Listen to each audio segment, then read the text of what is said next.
Claims tonight that an Auckland garage that issues WOFs has not been inspected by the Transport Agency in more than a decade. Figures released to Checkpoint reveal there are just 20 NZTA compliance officers responsible for checking up on about 12,000 garages or people authorised to issue warrants. A back-of-the-envelope calculation puts their average caseload at around 600, meaning if they spend just one working day on each, it could take well over 2 years for them to get around them all. Not good enough, says Motor Trade Association boss Craig Pomare.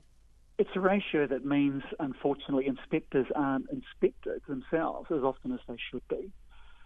The resource levels they need are significantly higher than that to make sure that we can stay close to and on top of our inspector network of 12,000. They actually physically need more people in there. We understand they're looking to employ a large number of additional auditors, but the issue we have there, Lisa, is one of them trying to find those people at the moment in an industry that's already struggling to find qualified automotive technicians.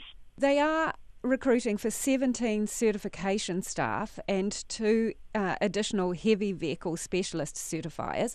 How challenging is that going to be, do you think, in the current labour market?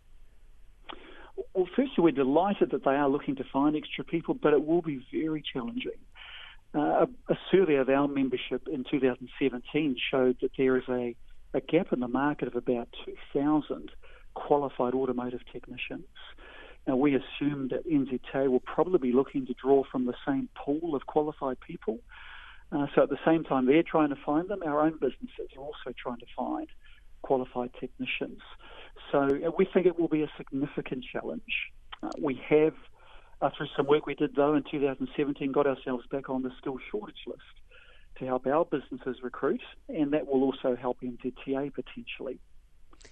What are your members telling you about how often they see a compliance officer? We've had a range of responses to that question. We've had some members that haven't been seen for 3 to 4 to 5 years. And the most extreme example that we've had is a member based in Auckland who hasn't been seen for 12 years.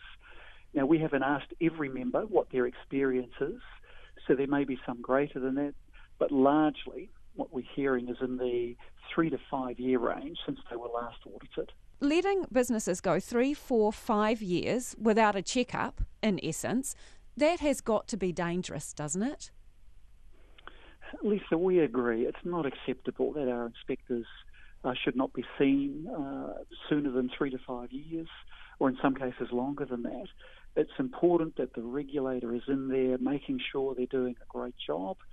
And they need to do that regularly. That might be once a year, I think, would be a great start point, just to reset the bar for everybody. Because an inspector knowing that the regulator is coming in, it creates an atmosphere of them making sure they're doing their very best all the time.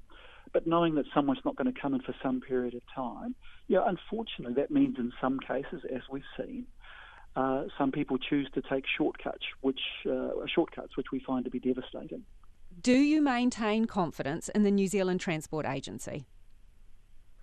In terms of their inspection and auditing process at the moment, we do not.